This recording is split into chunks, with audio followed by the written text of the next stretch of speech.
அதிமுக யாராவது பேசுறாங்களா? அந்த மாதிரி ஒண்ணு பேச்சு ஐயா அறிவிப்பன் தான் சொல்லியிருந்தாரு. பொதுக்குழு கூட்டத்தில் அறிவிப்பன் தான் சொல்லியிருந்தாரு. இந்த கூட்டத்தில் எதிர்பார்க்கலாமா? எதிர்பார்க்கலாம்.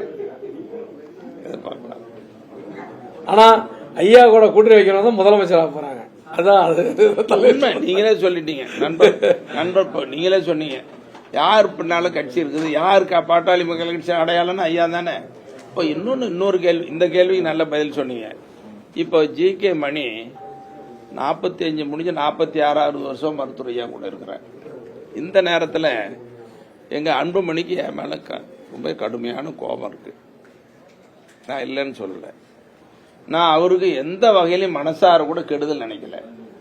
எங்க மருத்துவரையா அவர்களும் மருத்துவர் அன்புமணி அவர்களும் இணைந்து செயல்படுங்கிறதுல 4 மாசமா கடுமையான முயற்சி எடுத்து எங்க மருத்துவரையா ரொம்ப கோபமா என் மேல பேசுவார். ரொம்ப காட்டமா என்ன சொல்லுவாருன்னா, ரொம்ப கோபப்பட்ட மணி அன்புமணி தனியா ஒதுங்கி போய் இயக்கம் நடத்திட்டு இருக்கிறாரு, தனி கட்சி மாதிரி நடத்திட்டு இருக்கிறாரு. அவர் போய் பொறுங்கன்னு சொல்லிட்டு இருக்கிறீங்க. உங்களுக்கு பாசமே குறையல போல் இருக்குது. போய் பாசமா இருந்தா அன்புமணி கூட்டிட்டு வாங்க.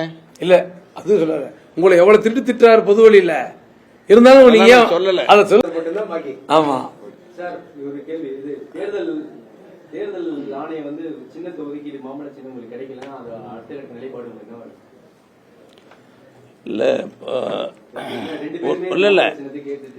இல்ல அங்கீகாரம் இல்லாத கட்சிக்கு தேர்தல் சின்னம் கொடுக்கறது தேர்தல் ஆணையம் தான் முடிவு பண்ணோம்.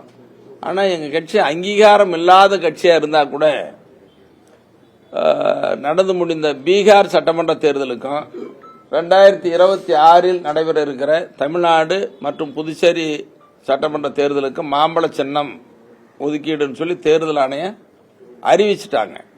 இந்த அறிவிச்ச கடிதம் எங்க போயிடுச்சுன்னு சொன்னா, பாட்டாளி மக்கள் கட்சி பிரசிடென்ட் தலைவர் பாட்டாளி மக்கள் கட்சி 10 திலக் தெரு தி நகர் அப்படின்னு போயிடுச்சு.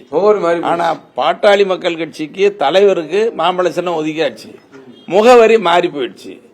ஏன் மாறி போயிடுச்சுன்னா, மருத்துவரையாவுக்கு தெரியாம யாருக்கும் தெரியாம தேர்தல் ஆணையத்துக்கு மருத்துவர் அன்புமணி கடிதம் எழுதி எங்க தலைமை முகவரி மாறி போச்சுன்னு சொன்னதுனால அங்க போயிடுச்சு. அதனால இப்போ தலைமை முகவரி 63 நாட்டுமுத்து நாயக்கன் தெரு, தேனாம்பேட்டை, சென்னை அப்படிதான் எல்லாருக்கும் தெரிஞ்சது.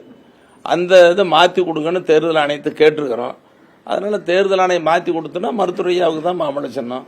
கடந்த முறை 25 தொகுதிகளில் போட்டிட்டீங்க. இந்த முறை அதை விட கூடுதலா போட்டியிருக்கு வாய்ப்பு இருக்கா? கட்டாயம் அதிகமாக தான் இருக்கு. ஏன்னு கேட்டீங்கன்னா, கடந்த முறை எப்பவுமே இதுக்கு முன்னால தேர்தலில் பார்த்தீங்கன்னா 30 தொகுதி, 33 தொகுதி, 35 தொகுதிகள்லாம் பாட்டாளி மக்கள் கட்சியை நாங்கள் போட்டியிட்டோம். போன தடவை குறைஞ்சதுக்கு காரணம், அதிமுக ஆட்சியில் முதலமைச்சராக இருந்த மாண்புமிகு எடப்பாடி பழனிசாமி அவர்கள் 10.5 விழுக்காடு இடஒதுக்கீட்டை அறிவித்தார். அதுக்காக நாங்கள் குறைச்ச இடத்த வாங்கிட்டோம். அதுக்காக தானே தவிர நாங்கள் மதிப்பீட்டு குறைச்சி வாங்கலை. கட்டாயம் கூடுதல் தொகுதி கொடுக்கறவங்கிறதுக்காக இல்லை, கூடுதல் தொகுதியும் வேணும், வெற்றி வாய்ப்பு இருக்கணும் தானே. அதை பார்த்து தானே கூட்டம். எந்த கட்சியுமே ஜெயிக்கிற கூட்டணி தானே, ஓடுற குதிரையில தானே ஏறணும். பேசுவோம், பேசுறாதான் எனக்கு தெரியும். இப்போ யோகத்தின் அடிப்படையில் பதில் சொல்ல முடியாதுல்ல.